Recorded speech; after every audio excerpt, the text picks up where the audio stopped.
so the only thing that can really mess up the battle is this Jedi stun crawl. There's gonna be no game audio because I don't know why game audio just doesn't like screen recording.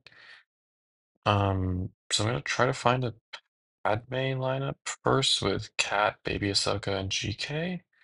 Sorry, that was just me trying to figure out game audio. I swear I just saw one here that wasn't the Jedi stun crawl. Okay, I guess I can just do General Skywalker first. Okay, that hurt. A lot of crystals. Armor needs to be 31 or more speed faster than Thrawn. She's 344, which means Thrawn needs to be at most 313, and he's 311, which is perfect. You want to make him as fast as possible while not being faster. Gonna go into the battle. If GK goes first, you want to poke first. If GK goes second, you want to either basic or swipe first. Probably swipe because it generates ult a little faster, but he goes first, so that's irrelevant. So you're just going to poke first to dispel all the foresight. That's the reason why I went through that explanation. You're going to use Armor's move to generate 3 stacks of Beskar. Pass the turn over with Thrawn, and then pass the armor over to Supreme Leader Kylo. And now the battle is not necessarily wrapped up. There's definitely things that can go wrong. So I guess let's just revive to give him a little more time. Why not? Um, at this point, it's basically you've won. I feel pretty comfortable saying that, but Baby Ahsoka, since she assists, that means that she calls in assists, and that means that your Slicker is going to be taking a lot more damage. So I don't know if health mods would be better on Supreme Leader Kylo, but who knows? This is just the armor shreds from Commander Tano. Hurt a lot. So I'm going to use the poke to dispel that foresight and all the buffs from everyone. I'm just going to get as many attacks in as possible. I knew that the Brute and Brood were going to get basically one shot anyways. Um, Now he's not on high ground, so I don't have to worry about, dude, serve. Okay, there we go. That we should be good now. Particularly annoying person in Discord. So that's still going to give me stacks of Siphon. Notice I went from 50 to 60, even though he has damage immunity. You do not need to crit, and you do not need to actually do any damage. So I'm going to dispel this foresight, try to get to full ult.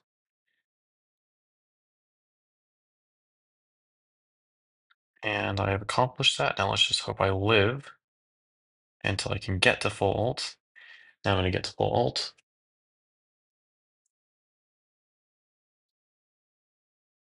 So basically, here's what you want to do. You basically want to wipe all you can to generate as much ult as possible and to trim off the protection net from the others. And you want to poke if he does the damage immunity because, getting the foresight off is nice.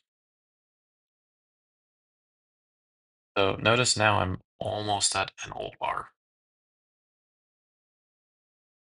Nobody's gone, so they're not going to be getting crit damage immunity, which is very nice because critical damage is something that he relies heavily on. So I'm going to stun Big Ahsoka there. That might have been a mistake because I didn't wait until after he did his damage immunity move. So now they all have foresight. And I'm definitely going to go into ult here. This is definitely a lose case. Like, I definitely easily could have lost there, but it was also a misplay, so take it how you will. No longer in high ground, so I'm gonna swipe away. I'm gonna kill a few. Gonna kill Kenobi and kill Ahsoka. There we go. So that is the General Skywalker comp. That's actually a lot more rough than it normally is, probably because of Baby Ahsoka. If you see a comp that has both Padme and General Skywalker, the cost of Baby Ahsoka, in other words, if the comp does not have Baby Ahsoka, then that is actually probably the best comp. Looks like my game has frozen. So I'm back. This is a comp with Padme. And both Ahsokas, Ahsoka Relic 8, so quite high, and Relic 8 Kenobi. Notice my Supreme Leader Kylo is only Relic 7, whereas their JMK is Relic 8. I have no Relic 8 or 9s on my squad, so I'm highly outmatched. Just gonna go in. Sorry, that was the Padme or General Skywalker recording. You're gonna basically open up the same way, but notice this time I'm gonna swipe first because General Kenobi, or sorry, Master Kenobi has to do his thing. Now I'm gonna pretend that Thrawn wasn't taken below 60% health because that's not gonna happen all the time. I'm just gonna normally do what you would do, which was to get the 3 stacks, pass the turnover with Thrawn, and they're like booster rockets on a rocket. They can fall off now, like you don't need them anymore. Um, what you also don't need, I guess I'll put the med back on Brood Alpha or whatever, but you saved your poke now to get rid of all that stupid foresight. Makes it so that you can hit more and so that you can get more ult charge and more damage from it. General Skywalker, I think it is, prevents, I don't know what part of his kit, or if it's a part of his kit, or if it's just coincidence every single time I battle against him, but I never crit when attacking out of turn when General Skywalker's on the opposing team, but whenever it's Padme, I can. So this is actually quite nice. Padme tends to be, or compared to General Skywalker, Padme is more annoying, but less of an actual threat. In other words, Padme battles will take longer but will not actually be as threatening. This is more hits, so you're going to want to do that.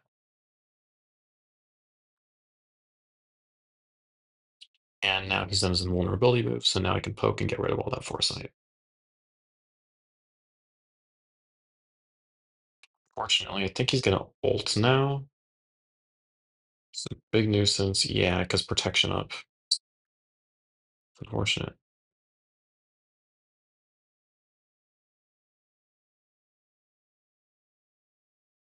Hey, we're going to get to full ult.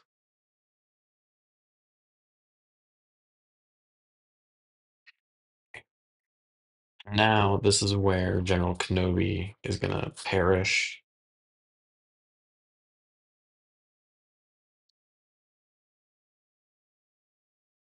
Okay, we're just going to swipe galore.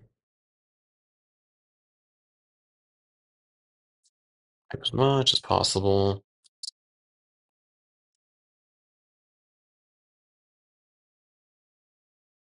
Okay, I think that was a savior. I can't exactly tell, or whatever the savior move is. Notice because I'm swiping the entire time, I'm already at basically an ult if I need it. So I'm gonna poke now. I saved it until, well, it doesn't really matter if we're saving it because we're in ult, so there's no cooldowns, but poke whenever he does the invincibility move. Keep swiping. Be careful swiping when he's in high ground because he's gonna counterattack. But since I was at full health and protection, I felt comfortable doing it. We're gonna see if I pay for that mistake or not. So I noticed that I can now crit, which means I'm going to gain a crap ton of stacks. So even if I would have gotten more hits with just a basic, the Siphon was probably the better move there. So I'm hoping to get back to full ult, but if I can't get it, okay, it looks like I can. So this also turned out way shadier than I'm used to.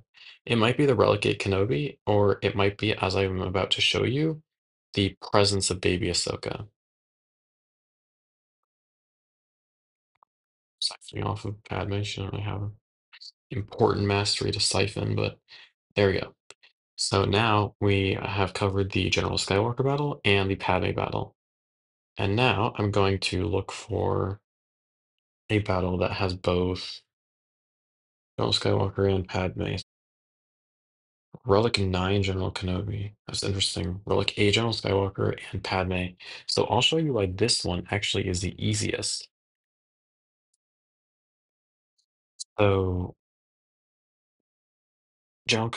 or Jedi Master Kenobi, sorry, is not going to open up, so I'm just going to swipe. Doesn't really have any mastery to siphon, but you want to save your poke, and you have a choice between this swipe and the um, basic. So I just chose swipe. And now we're going to do the normal maneuver with Thrawn and Armorer to get the armor over to Supreme Leader Kylo.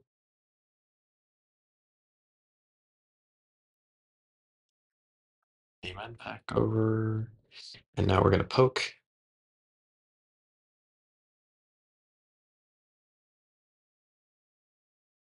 Not sure why Supreme Leader Kylo didn't counterattack off the first one, but whatever.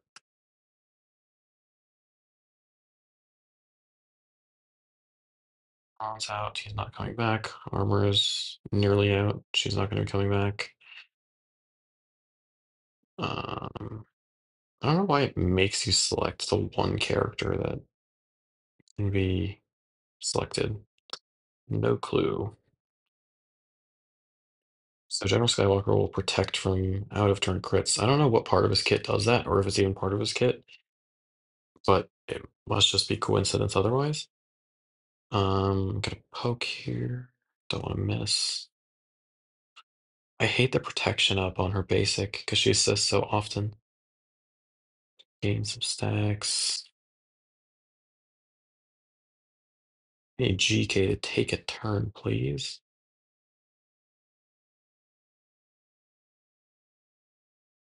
I don't have the poke. Not smart of me. Not smart of me. And I should have done a basic there too.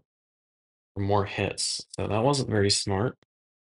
But I'm just going to basic here. Getting a couple of crits in.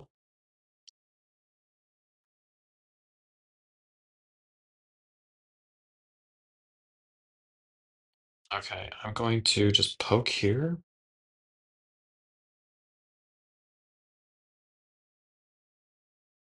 That's a very lucky dodge. Is it just a joke that Ahsoka and JMK have really low accuracy? Like, because it seems like something that I notice a lot, but I can't be the only person.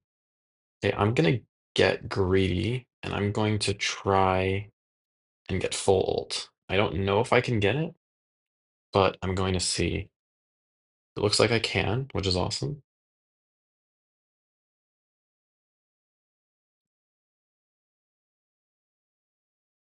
Okay, poke again. Notice that without Baby Ahsoka, there's a lot less damage coming in. And so that's why this comp is the easiest to take care of despite being the most costly, in my opinion. The one with General Skywalker, both Ahsokas, and GK is the hardest, followed by Padme, both Ahsokas and GK. And then this comp is probably the easiest to take care of, or at least most like consistent. So I'm gonna be careful um with what I do here because I don't want to trigger the high ground counterattack. Oh, yeah, don't want him countering on me. All the armor shreds, dude. So notice this is just a Relic 7 Kylo against a Relic 8 General Skywalker and a Relic 9 General or Jedi Master Kenobi. So this is definitely not a comp to be messed with. But that's kind of how it goes. I'll go over the modding at the end. I might have messed it up a little doing the Profundity event. So I think my mods should be in good order. Here are the mods and stats. So it's basically all speed, much speed as I can get, with a health circle. The reason being Galactic Legends don't have a lot of protection. So with JML, obviously you want protection, but he still doesn't have a huge protection pool. So you want a health circle, and then offense, crit damage, and speed. And then these are my stats. The rest of them don't matter. Brood Alpha stats absolutely don't matter. He can go modless.